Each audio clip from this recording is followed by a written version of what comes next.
Well, good morning, everyone. Good I, morning. yes, sorry, I was figuring out some logistics for some other things. Um, I do not have a speaker. We've sent out some emails we're trying to schedule. I did reach out to a few agencies. They weren't ready to hop on quite yet in the new year. So we can go around the room and update and do any of those things. I'm sure there's a lot of stuff going and happening. Um, I'm going to tell you up front, I will be watching my phone because you guys don't know this, but my dad it's called with Freedom Day. He has been in the hospitals and rehab for stroke since the 9th of December, and he gets to come out today and go home. So, sorry, I'll try not to get emotional. He's in Georgia, so I can't be there as his daughter. So my brother-in-law is going to flip on a Google Meet, and we get to watch my dad ring that freedom bell as he leaves. He has a long haul ahead of him, but he is tired of those white walls in a hospital bed. He is a hunter and a fisher, so I can only imagine what the nurses have put up with. But anyway, so I will be just muting and going off video as soon as my brother-in-law sends us the text, and it won't be for very long, but then I'll hop back on. But and I know every one of you in this room understand what that means for family. So I'm going to take advantage and put my family first this morning. So anyway, sorry, we'll just do this until we're better. It's been a long haul with my dad, and he's an important, very, yeah, he's my dad. So, with that, I'm going to, I haven't seen this gentleman up here in my upper left for a while. So, Bill, what do you have for updates and what are you doing? Did you have a good holiday? Thank you. Matter of fact, I did. I ended up having all my adult children home for Christmas, so that was fortunate. And no mishaps. I think Christmas can be such a hard time for some people. The emotions fly, and they can. And fortunately for me, my Christmas was peaceful. So that was good. Otherwise, my updates, I'm still with the health district. I'm on their board, and we're moving through. We skipped January for our board meeting. We're going to be resuming in February. And also, still on the Six Rivers Dispute Resolution Board. And unfortunately, we were going to have a wonderful retreat up behind White Salmon and a beautiful mansion of a house for today, but it was canceled because of the concern for weather. So other than that, I'm glad to be back here and to see my friends for sure. It's been a while. Yes, I'm glad you had a good Christmas. Thanks.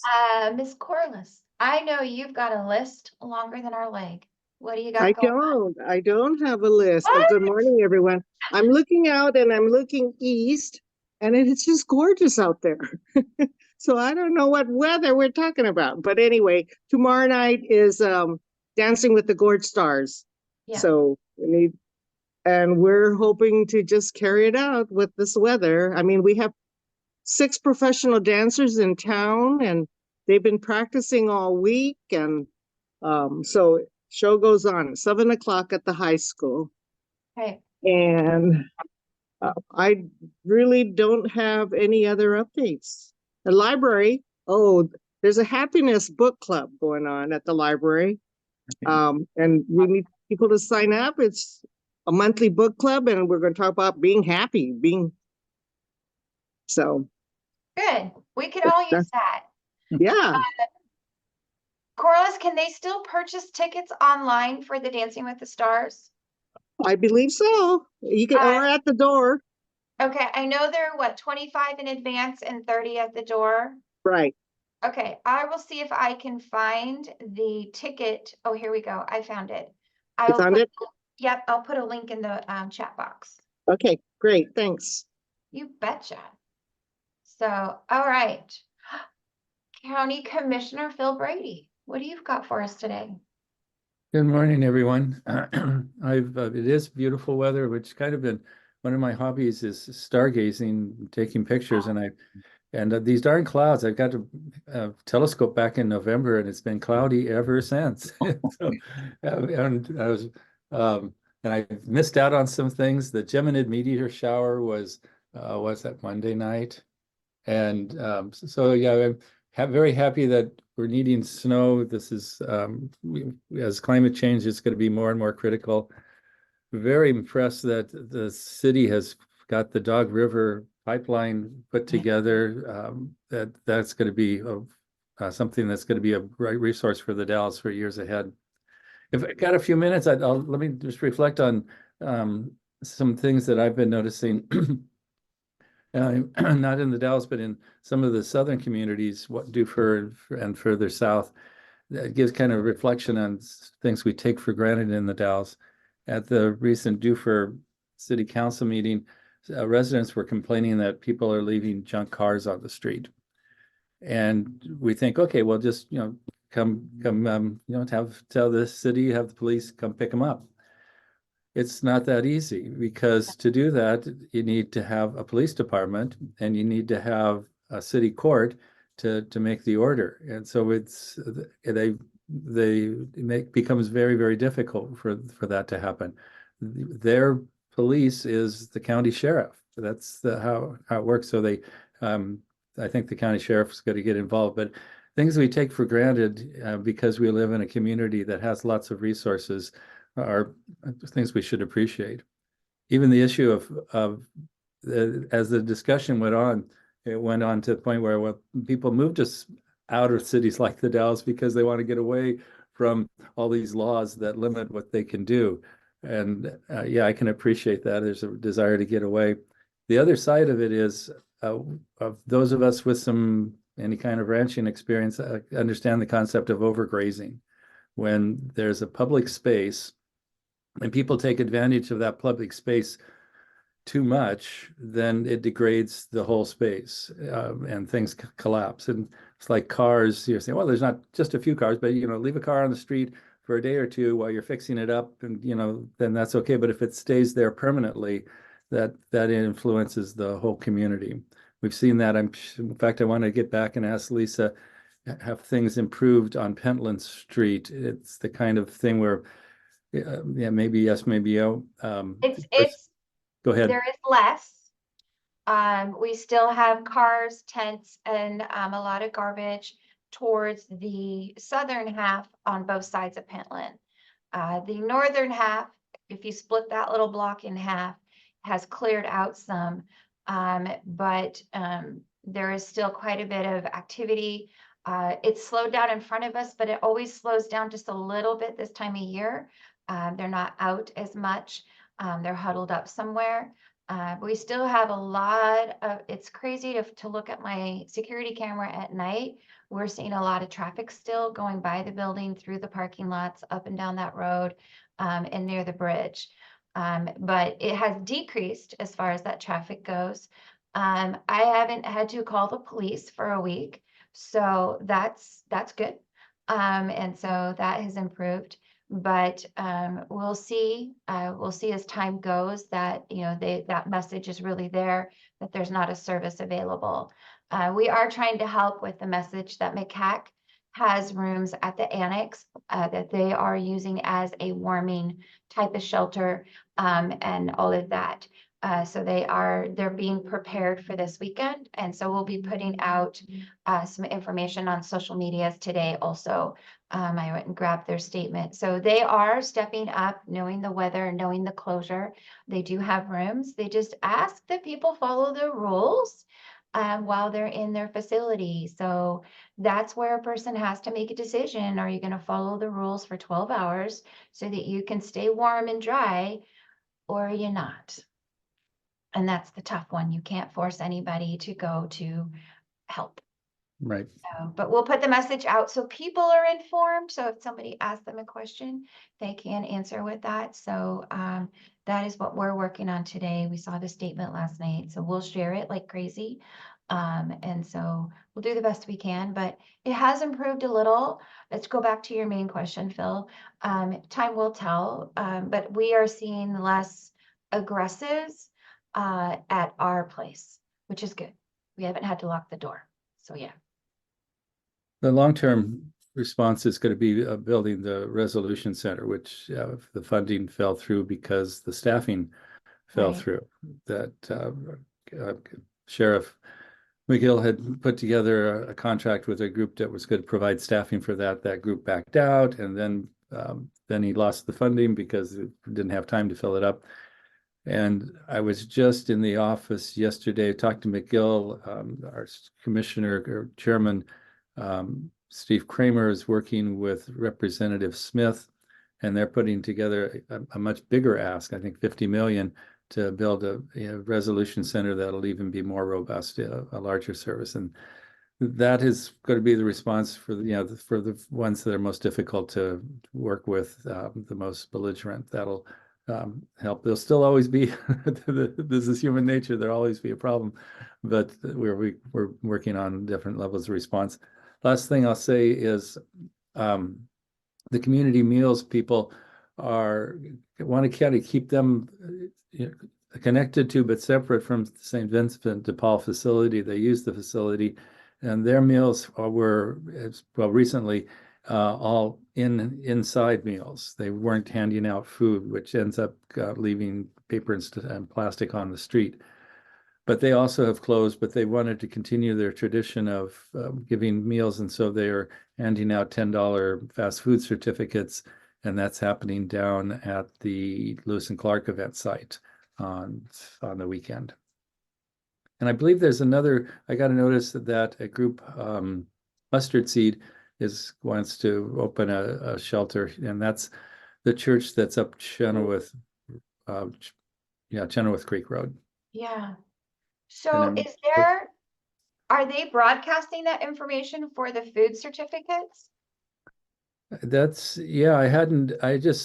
learned of it from our newspaper that Okay. Colleen Bellinger had a letter to the editor, and that's where I became aware of it. Oh, okay. I will go look that up. And then mustard seed. And it was I on, want to follow up on those things. it was the That'll be my report. Go ahead. it was the electronic community newsletter that goes out on, on the web. It was also listed in there as well as about supporting the food, buying gift certificates here for the different restaurants. Okay. I'll go take a look. Okay, we get asked a lot, where is our resources, what they can do, so we want to make sure we have the best answers so they don't have to wander multiple times to somebody. So, okay, great, that's good info. Thank you, Brian. Bill. Brian, you're next. Brian Tuck, waiting for my two little munchkins to come here. We're full-time babysitters as usual, so keeping busy with that. Yeah, and I guess just wanted to continue the conversation about the whole houseless here. Obviously, we're getting down to single digits, so I guess just trying to figure out where this is all going. I know, Lisa, you're trying to get a hold of somebody from the city or St. Vincent's to try to, where is this all going? But does anybody have a sense of where this is going to end up? I mean, obviously, the next few days are going to be pretty dangerous. I mean, we're looking again single digits, and folks who don't qualify or able to apply for McCack's shelter here are going to be kind of in a world of hurt here. So I guess just curious to see where this is going and what might be happening for the long term. Obviously, the idea is trying to provide some gift certificates for the different restaurants here for folks to get at least fast food is a good step in the right direction until this gets sorted out. But I guess, does anybody have a sense of where this is heading? So they're in legal litigation. So they can't really tell you what's going on at this moment. They're trying really hard to find a balance. And that's the key word, a balance between where it's at, being a good neighbor, but providing services. So I know that they are in litigation, not litigation, they're in negotiations. They're trying to figure out a solution is what the words come down to. As far as other food sources, there are other places, they're just not prepared food, but they are food. So for those who do have a place or a cook or whatever, and they're not difficult to prepare, but there is food there. And so we have that resource here. The city manager sent us a list of different resources that is happening. So we have that in our front desk. We're going to be adding that to those things, but I think the city even did a press release. Here's the other places that are for resources that are for help. I don't know the long term. I know that I'm going to go back to the word, Brian. They're trying to find a balance as to how they can provide services and yet be good neighbors. And also that the people who are receiving these services, and I don't mean this mean, but they need to also respect. You know, I get that they're in a situation. How they got there is not the issue, but there's also a matter of respect of where you are and what you're doing in the locations where this is happening. So I'm hoping that they're also looking at how can we implement this? I don't need them to be mean to these people. I don't need these to have a bunch of rules, but there is some respect back to where they are, because Let me- that has not been exercised by, I would say 70% of the people who are hanging out on Pentland. They don't have a respect for their surroundings. Let me, Okay. Lisa, let me take off on that for a minute. And Yeah. Brian, you're asking I'm gonna take off, answer your question in a broad sense and add another aspect to this that's going to be quite an influence on it. And that is the influence of insurance. And as Lisa was saying, people who are not in control of their behavior are a danger to themselves and others, and insurance companies look at that as a danger that they have a liability for.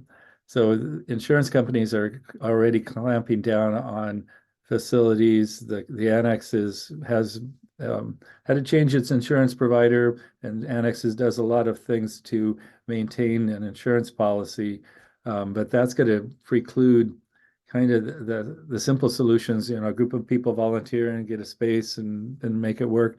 Insurance companies are going to make that very, very hard to do. So as I look at it, it's going to take a lot of coordination and some institutional muscle, something like MCAC, to be able to provide services in the future.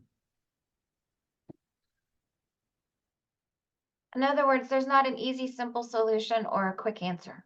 Yeah, and I really appreciate this conversation, because I think, the issue is that MCAC, bless their hearts, has really stepped up and doing some amazing work here. It's like you say, Lisa, it's the group of people who are not in that category. I mean, obviously to get into MCAC, you need to, I saw their online application, and that's great for people who have computers or phones. Not everybody does that. And a lot of those people, and I've served as a volunteer for the warming shelter and the meals and all that stuff. So I have a fairly good sense, and I've been involved with this for years, that the group of people who's kind of on the outside of this there's some real issues, a lot of mental health and addiction issues, and those folks are always going to remain kind of on the fringe. But, how do we deal with those people ultimately to change this dynamics because obviously I really do worry about these folks that starting Friday and Saturday and Sunday and looking at the temperatures. These people are not going to get into MCAC, they're going to be sitting out there, and there's going to be some real serious health concerns. So I guess ultimately, our community, like other communities, needs to address that you can't just let people sort of sit there and kind of function on the edge like that. It just doesn't work, and ultimately we need to do something about this. What we do is still yet to be figured out. So anyway, I don't mean to go on and on, but there's a problem here that ultimately needs to be addressed. How it happens, hopefully somebody smarter than at least me anyway can figure that out. I know there's a lot of people working on this. So and the other thing is you can only provide so much. And if they don't accept it, they don't accept it. Because even through some of the tough times and the lodging and the warming shelter was open, we still have people who refused, and they're over there on the bridge, or they're down the creek bed, starting fires and barrels on our property for the chamber. So there's still some things there that there again, they have that individual right to make their own decision to say yes or no. but we can reach those who are willing to say yes and try to work with those and see what we can do later. I think there's a lot of mental health that has to come into that, and support. Either the addiction needs to be dealt with, or proper medication if they've got something that's a chemical imbalance. I don't have the answer. I see all different types walking in front of our building, and I've seen a lot of new lately. And so it's gonna take our entire community to come together and really sit at the table and look at what our options are legally. And just like Phil said, insurance wise, logistics, and all of those different factors. But I know that the conversation has started. And so it's been going for a while, but this one is a little bit more serious, in depth, and with hopes that they can find some solutions to some of the immediate needs. So, you know, and as far as online, I know MCAC, you can walk up to their door and they will help you with an application to register so that you can be there overnight. So that's the message we're trying to give, and talk to people. And I know the police department are doing the same thing, is that you can go and register and stay the night in a warm, dry area, with all kinds of other services for security and safety for everyone. So, yeah, so I know they're trying. Yeah. So, okay. How about we go to a different topic? And Brian, thank you. I know that these are the hard questions, and I appreciate this group just coming together and answering and talking and just kind of sort through. So, but we're going to go to Mr. David Peters and see what you have for updates. Good morning, everybody. Yeah, so we're still waiting for the Washington grants. They were to remind you, we have 2 grants in request into Washington, one for down payment for Klickitat and Skamania counties. We shot for the moon. I think I've mentioned it before. What we asked for were their loans, repayable loans. And we asked for $100,000 per person in Klickitat County and $200,000 in Skamania County. Because if you look at the numbers, that is actually about what you need to purchase a house with the current and even somewhat lower interest rates. So we'll see what they say on that. And then we asked for all the money to develop. We own a 7 acres, so we can develop 14 homes in Carson. And we asked for money to develop that, get them all build ready sites, and then have people come in, hopefully with their own financing through USDA or others, and build their homes. And then we would own the land, build the home in this community land trust model. We also have our architect is starting design ideas for the lot we have on the 300 block of West 10th that we hope to develop into as many as probably 2 duplexes to get 4 homes there. We took the house down about a year ago.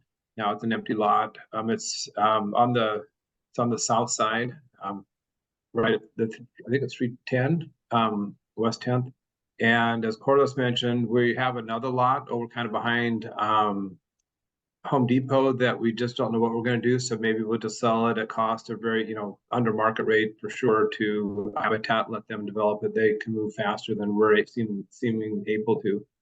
On the housing authority side of things, as I mentioned, they're somewhat involved in Rand Road. We've just purchased into late December, Ryan Village in White Salmon. So we're looking at redeveloping that, improving that site. We've having a meeting either last night or tonight there to talk to the residents about our ownership, what that's going to look like.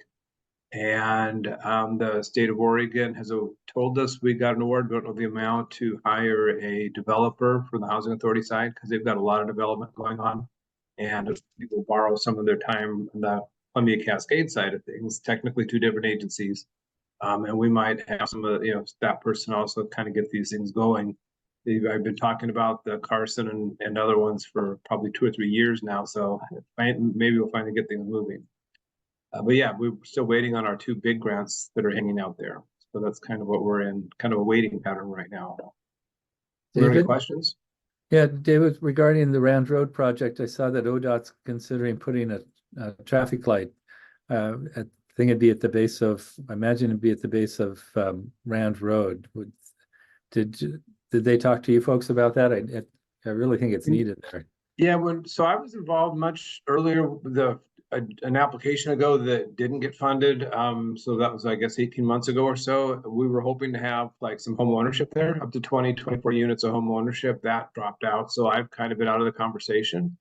So I don't know about that. I know, looking into bus stops, school and other, in the area. So I was involved a little bit on things a little bit beyond my normal scope of work on just building the homes, but that didn't pop up while I was looking at traffic. And of course I don't think they've ordered traffic.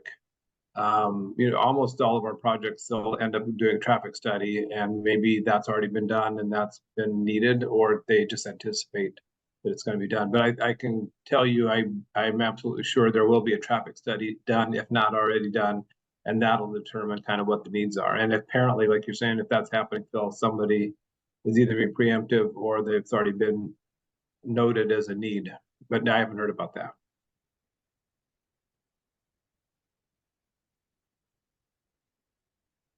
Okay, thanks.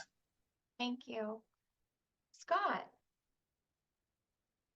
Good morning, everyone. Good morning, Lisa. Scott McKay with Age Plus Circles of Care.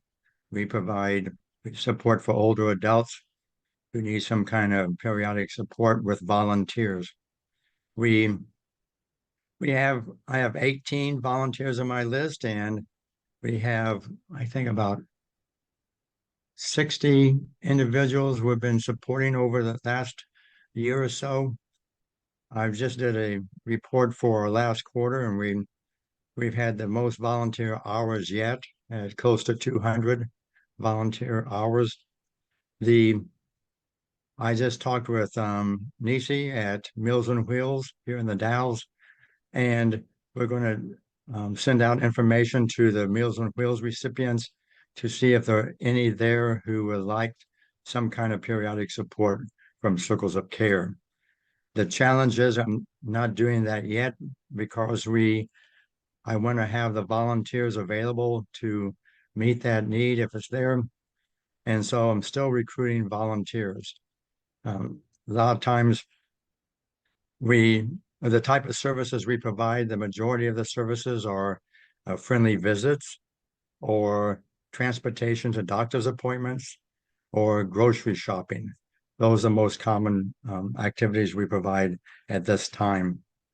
The real challenge that we've faced is that several times, and most recently a particular case, that we had a volunteer who's been visiting her once a week, and in her opinion, this woman's dementia is getting worse. She's talking less. The drain in her kitchen is plugged up. She doesn't know who the landlord is, and the dishes are undone. The dirty dishes are not cleaned. And so, so the question is, we're not caseworkers, but who can we connect this person with? So we reached out to one of the medical communities in town. They set an appointment with her, a doctor's appointment with her, to kind of get a sense of the real critical issue. Is she taking her medications? She could really use someone to come in maybe 6 hours a week just to provide, maybe a little bit of cleaning, just to keep an eye, check in to see if what she needs. But having talked to a caseworker at the area agency on aging, they're just not those caregivers available. And there's many situations where they would love to provide the support, but they just can't. And I know maybe you're in the same boat as I am. I just think, well, if there's a situation like this, there should be some kind of services available to help this woman. And what the caseworker said is that many times it's just an understanding ear is all that they can provide. Just to listen to the situation and just help out in that way.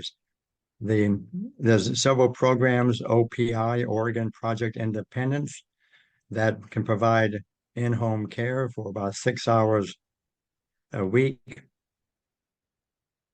And there's a waiting list for that program. There's a chance that in the near future that program will be expanded with Medicaid funds. But the question is, where are the caregivers?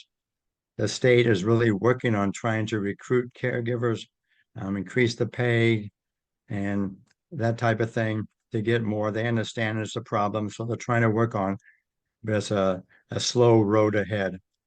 So that's kind of a broader look at the challenges that some older adults face. But back to circles of care, we're always looking for volunteers. We have most of our volunteers are retired. All of them are retired, and all of them are women at this point. I have I got 3 guys on the hook, but we haven't closed the deal yet. So there's some situations where it's always nice not to be sexist or anything, where a man might be better at cleaning out gutters or, taking out, trash or something like that. But so we're always looking for more volunteers. And if you have that desire, you can go to the online to Age Plus, just spell out Age Plus, Circles of Care, just Google that, and there will be an application process to apply to become a volunteer. And then I'll just meet with you and get a better idea of what you're looking for and what kind of support you'd like to provide.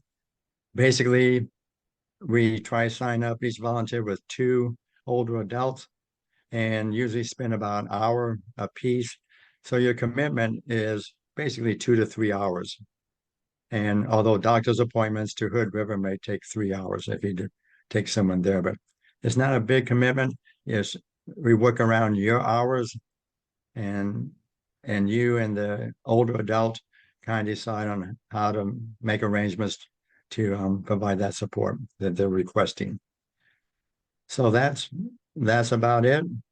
And thank you, Lisa. I always appreciate these meetings, even with the roundtable sharing. You always learn something new. So I appreciate it. Thank you. Dan, do you want to say something? I know you're on the road.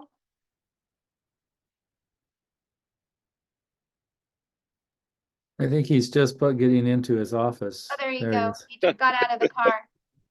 I'm just outside City Hall right now, Lisa. And again, as others have said already, it's always good to join in these meetings. I learn something every single time.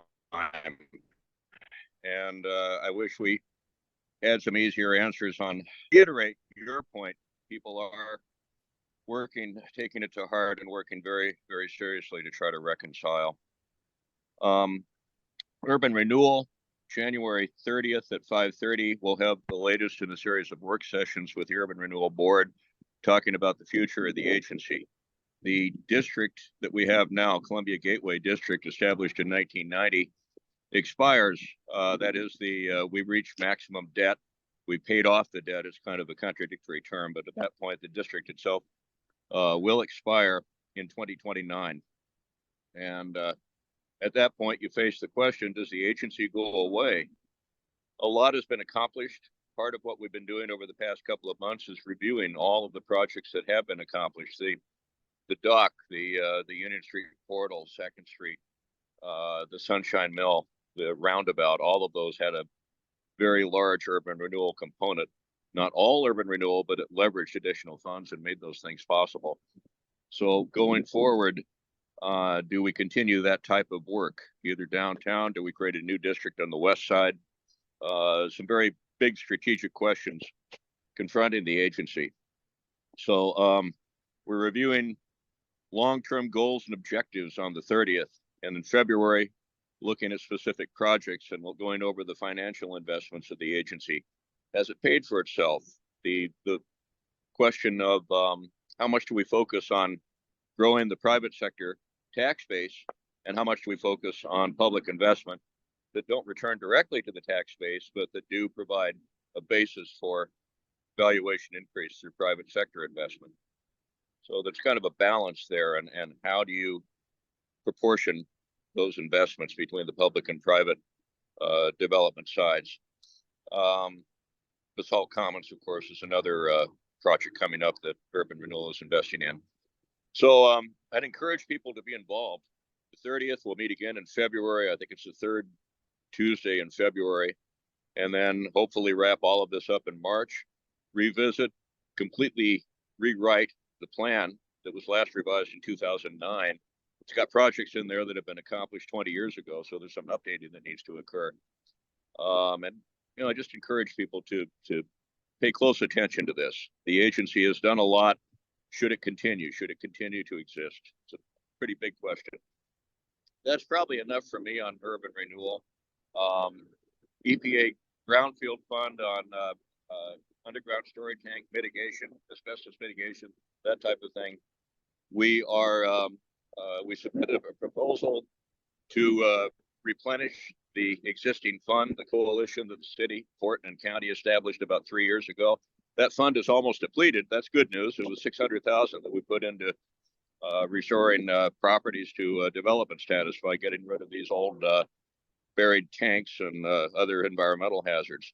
We'll know late spring whether that grant is awarded from the EPA. In the meantime, McKed has a separate grant that's coming in that'll be spread across the 5 counties. The intent of the one the city submitted is to focus strictly on the Dalles. Child care center. We continue to make progress, and I think it's going to be, we need to engage more community partners on this one because we're getting to the point where it's getting pretty serious. There are 2 major funding possibilities to make that possible, and both have to happen. One is some large share of the $50 million that the state legislature allocated to capital construction for child care facilities. That's going to be administered through Business Oregon. We have a meeting, actually, I think it's later today, with the point person from Business Oregon who's doing that. And then congressionally directed funding. So we met yesterday with Bree Irish, with Senator Wyden's staff, kind of setting the stage for the community outreach team visit to Washington, D.C. in March. We'll be taking this message, a request for up to $7 million in congressionally directed spending for the child care facility. Unfortunately, with the situation in DC, all the uncertainty back there, we may go into a continuing resolution into March. If that happens, it's going to preclude CDS, at least for the present fiscal cycle. That would put us back a year right there. So we've got some challenges. Again, as background to folks who are new to the topic, we're looking at renovating the former Chenoweth Middle School. It's a pretty heavy duty undertaking. It's not going to be inexpensive, but George ESD would be the operator, operate and maintain it under long-term scenic area. You have to meet 2 criteria. It has to be used for education. We're talking about early childhood education. So we check that box very easily. It has to be maintained by the school district. The ownership has to be maintained, and long-term lease with the ESD does that. The college has a role in its early childhood education program. It becomes a practicum side for the workforce side of childcare. So a lot of things has to come together. We're meeting tomorrow with Friends of the Gorge to advise them of this, to see if they have any questions or concerns. So I appreciate John Nelson. He's a member of the school board, also associated with the Friends, who made the introduction to us to Kevin Gorman. So we want to have an open discussion on that one and see if there are any concerns. We want to tell them exactly what we're doing and what we're not doing. We're not expanding the building. We're not building anything new. We're working within the guidelines established by, and the laws as regulated by Wasco County Planning. We've met with County Planning several times. They're very supportive and understanding. So those are probably all the hot topics with me right now. Sorry to plug in remotely. And Lisa, sorry about the chaos this morning, coming down the hill out of White Salmon, and had to be on 4-wheel drive to get out of there. It's so nice and sunny and green in the Dalles. You want snow? Come up Snowden. I'll give you some snow. Well, I appreciate you thank trying. you. Yes, thanks, Dan. So, Dan, can thank you for what I want to learn more about the urban renewal. And as I'm entering into it, I get lost kind of quick between urban renewal, economic development, and it goes out in lots of directions, which is, providing lots of different services. So I'm working through the website here. Well, I'll keep working on it. I'll put some questions and then I'll see if I can get my head around it. Phil, you're breaking up. Okay. Phil, you're breaking up. Dan, it may I be can you. hear. Try it again. Probably I me. I I'm don't standing have outside City Hall. Phil, would you try it again? I don't have a specific question. I'm working through the website for urban renewal and noticing how complex it is. Why don't we sit down and talk? I'd like to go over all of the different aspects of it, the incentive program, the ability to provide direct funding assistance in larger projects, and vertical housing tax zone, how that works. It's going to sunset in about 3 years, by the way. We have to work with the legislature on that one. SDC repayment to the city and the Parks District. We can go over all of that. Yeah, I'd like to do that because it also reaches out into the county, into smaller communities. It does, and urban renewal districts can actually extend into counties that are not part of the city. It doesn't right now, but that is an option. That's something that we need to explore. Okay. Phil, I'll send you an email. Let's find a time to talk. Thanks. Good. Great. Okay. Thank you, Thank you. Dan. So real quick from the chamber, I put up links to our Distinguished Citizens Banquet. I would love about 100 more people registered so that we can offset and have the right margins to pay for all of the expenses. So we're lacking a few. I would like have people registered by Tuesday so that our caterer has agreed they can wait until then for our final number, which is amazing because the event's just 2 days after that. And so that is pretty gracious of the caterer. So we're trying really hard to see what we can do. And there again, our Scotland trip, the travel trip we're doing with the chamber, which takes place June 22nd through the June 30th. The deadline to be registered and paid is March 15th. So we have 12 people already going. So it should be fun if you want a fun group and wild and crazy, or just fun. We do have 12 that are registered to go. So, and then we do provide a bus from the Dalles to the airport, so you don't have to park your car in the airport parking. And you'll get a return trip too, I promise. So that always helps. But that is happening too at the chamber. There again, the chamber is just updating and taking applications for networking event host. We've got several scheduled for this year. And just a little bit on our tourism, and I may have mentioned it, but we're going to be present at the Portland Sportsman Show in February. And then we'll be at the Redmond one in March.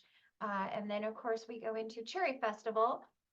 And then in May, we are working with a new bass tournament group. This is an open tournament, which means anybody can enter.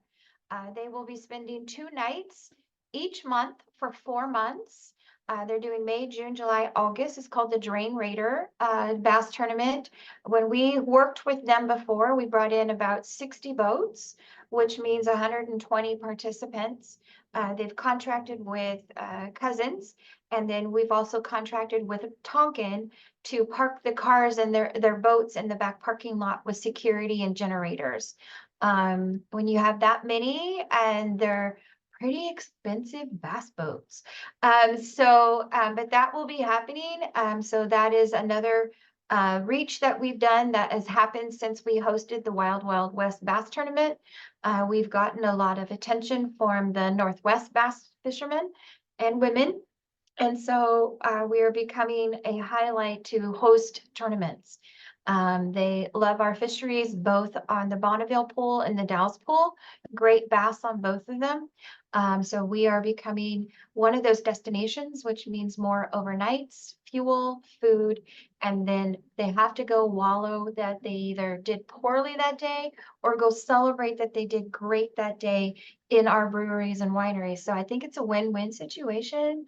And then this association is so good. They're contracting with all the local businesses. They even looked for a local person who does t-shirts and hats. They're working with some of our people to provide the breakfast burritos for some of the teams, and they're paying for these. They're not asking for donations. They really understand the importance of putting money and dollars back into the community where they're being hosted. So we're super excited, and this guy is connected. We are doing a kind of a sponsorship media contract with them. So the Explore the Dalles will be on their boat and on their trailer, and they live in Eugene. So we will have a driving billboard going up and down I-5 and I-84 for the next couple of years. So we get some advertisement promotion. They've been great on social medias. So it's a different way for us to get the attention and the awareness that the Dalles is here and they need to come and explore. And so we're working with this group for the next few years. And so we'll do that. So that is what's going on there. We are full stream ahead in all of the planning, organizing, and all of that for the upcoming renewal of our tourism contract with the city.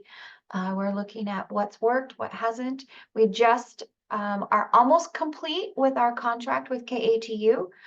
We did arrange for 9 spotlights and stories to be told on the AM Northwest and Afternoon Live. And 6 of those have aired, and then 3 more will air, 2 in February and 1 in March. But on January 2nd, and I will send you guys, actually, if you give me a minute while I'm talking, January 2nd, we overtook the whole AM Northwest show. The whole hour was completely the Dalles. And so we paid for that campaign so that we would, second, let me get that. So the whole show was completely our town. It was really cool. It went well. And I will find that link because, of course, the moment that I'm looking for it, it doesn't pop up in my email of thousands of emails. I will, oh, wait. That's the goal. I do have it. See, I just had to be stall for just a second. So you guys can grab that link if you want, and that is the entire show of all things in the Dalles. Someone that we know, we ran into at Mama Jane's, and it was somebody who was from the Dalles, and she was sitting there having breakfast, and she goes, "Oh, what you guys did on the KATU show was so amazing." And I was like, "Oh, you saw the January 2nd?" Because we were all working. And she goes, "Yeah, it brought tears because I was just proud of my community." And I was like, okay, that's the best feedback for marketing you could ever get, is that one of the locals enjoyed it, and it reminded her of what we have in our community. So it went well, and we're excited. And then those 3 other episodes will air. So we are trying to get our information and our stories into that Portland market and wherever KATU reaches. So I just want to say, we're not Lisa, cheap. that turned out really well. I saw some of those. You did a great job. So Good. congratulations. Thanks. Just so you guys have an idea, that campaign was about what, $26,000 to $27,000. Yes, it's not cheap. Advertising is not cheap. Even for me to have a ad this big and Travel Oregon's guide for 1 year is almost $3,000. And so it's crazy. It's like you are really evaluating where constantly, what is going to be seen, what's not going to be seen. what's going to be read, what's not. And it always helps, like when a feature with True West magazine recognized us as #7 in the top true Western towns. That's a national magazine that's put out everywhere across the US. And we're in the January publication for that with this little glip about the Dalles. I sent my corrections. We didn't even see it before it came out. And so I sent her corrections for the digital. I said, you got the wrong mountain range in there, but that's okay. We'll take the information, we'll take the awareness. They put it out there. And so we were excited that we were recognized as that. So we'll continue on our end to try to be in more publications and do things. Couple of our people fishing in this area made the October front of a big fishing publication in Seattle for October cancer awareness. And we talked about our Celilo Cancer Center here and fishing on the Columbia and fishing pink. So everywhere I can get a spot for us, we stick it in. So yes, we try our hardest. So I'm always looking for ideas too. So if you have an idea or see something, it's like, ooh, can we get a story in there? Please send it my way. I will try to do what I can. So with that, I don't have anything else. Is there questions from any of you? Okay. Just as you're talking about newspapers and articles, don't you know if people are aware there's a South County newspaper being published monthly coming out of Maupin. It's very nicely done. Yeah, nicely done. They've got great fishing stories. Yeah. Yeah, they do. I Yeah. kind of read it. But they talk about the businesses and the events that are happening down there too. And it keeps us in touch with South Wasco County. So, but And Phil, is it digital at all or just paper? it's just paper. So, the tradition, you get to feel it and turn the page, mark it and highlight it. For some of us who are texture people, we like that. With that, I'm going to let you all go. They still haven't released my dad, so I'm going to hop on full time with the call with them and see what's happening. You know, registrations, they take a while, but thank you everyone for being here and asking those questions that we get to talk about. I do appreciate the conversations we have on these Thursdays, and I will be doing my best so that we have speakers starting next week. So thanks everyone. And Bill, thank you for your comment. Appreciate it. You guys take care.